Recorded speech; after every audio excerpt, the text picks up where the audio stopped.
I'll just take comfort in our last conversation and all the plans that you had for your life. You're so beautiful, inside and outside, and even in death, you were still so beautiful. I love you so much. Sommie was my anchor for Arise America while I produced it. SomTochukwu was a beautiful Nigerian girl, brilliant and full of dreams. At just 29, she had already won many crowns. She was a lawyer, a broadcaster, beauty queen, and an advocate for women in politics. But in the early hours of September 29, 2025, her light went out. Not by illness, not by accident, but because Nigeria happened to her. Hello, my wonderful people. Welcome back to yet another story. It is Florence here, and this is Story Media, where we explore the truth behind the headlines. In today's video, we are not just telling the story of SomTochukwu Mmaduagwu, a Rise News journalist who met her sudden demise after armed robbers visited her home in Abuja. We are not just telling the story of SomTochukwu. We are reflecting on what really happened to her that night.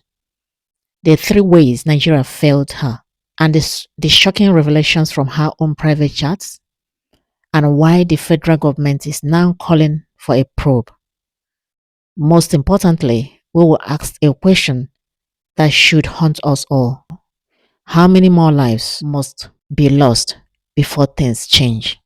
On that fateful night in Katampe, Abuja, Sommie, a 29-year-old Arise News journalist, was at home in Unique's apartment. Around 3 a.m., reports say about 15 armed men stormed the compound. Security guards on duty were overwhelmed, but they managed to call the police. Hours later, Nigerians would discover the police never showed up. In a desperate bid to escape the danger zone, Sommie jumped from her apartment. She was badly injured. So at this point, the question you would like to ask yourself is this: why would a well-learned, well-educated young woman like SomTochukwu Mmaduagwu jump from a 3-story building when she already knew that these armed robbers, that some of them were downstairs and gunshots were coming from downstairs? Why would she jump when she knew that the probability of survival was very low, when the compound was interlocked and she was jumping from a 3-story building? So this doesn't add up, my dear people. But let me know what you think. Alongside one of the guards, she was rushed to Maltama District Hospital, where the second tragedy unfolded. Colleagues from Arise Television claimed she was still breathing, still alive, but hospital staff allegedly refused to treat her immediately, insisting on a police report. Imagine that in the middle of a medical emergency, bureaucracy took the driver's seat, while her life slipped away. The hospital, however, tells a different story, that she was already gone before arrival. Whichever version is true, one thing is certain: she didn't get the urgent help she needed. Few weeks before she passed, Somto dropped a post on her ex, and this is what she said. She said, "I pray from the deepest part of my heart that Nigeria never happened to me or anybody close to me." My people, here are the 3 ways that Nigeria happened to SomTochukwu. Insecurity. Due to nationwide insecurity, the safety of her home was violated by armed men. Second, police failure. The police was alerted, but they never came. Something that is very common. Third, medical neglect. Now, this hospital that she was rushed to, despite the Gunshot Act of 2017, which requires emergency treatment to be given to a victim of gunshot without police reports. But this hospital allegedly turned her away. Now, this happened to SomTochukwu all in one night. 3 systematic failures and 1 life cut short. But here is where the story gets even more chilling. Before her demise, Somto had a private chat with a friend. In it, she wrote, "I'm just trying to survive, so they won't eat me too." Now you ask yourself, was this statement a figure of speech, or did she sense danger closing in?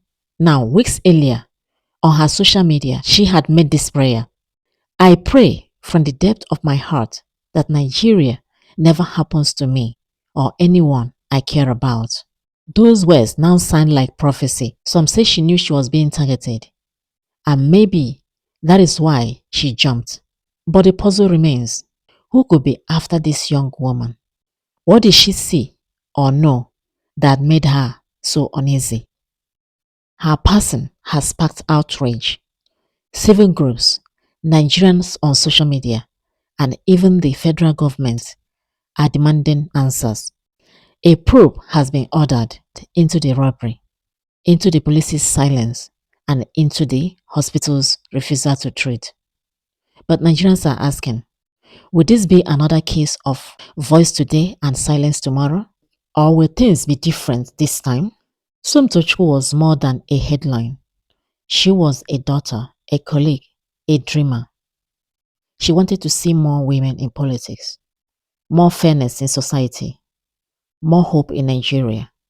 But the very system she wanted to change became the system that failed her.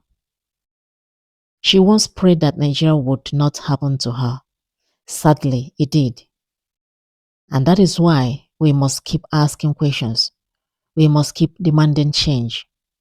Because every Nigerian deserves to live in a country where dreams are not cut short by insecurity, police negligence, or medical refusal. Rest in peace, SomTochukwu Mmaduagwu.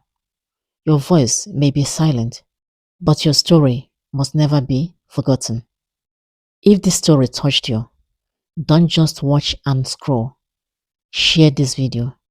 So my dear people, this is what I said. Let me share with you. I don't know what you think about this, but whatever you think, leave your comment in the comment section. Thank you so much for coming this far with me. In case you have not subscribed to my channel, kindly do so now. Click on the bell icon so that you can easily access my upcoming posts. Like and share this video. Thank you so much. I'll see you in my next video. God bless you. Bye-bye. Bye.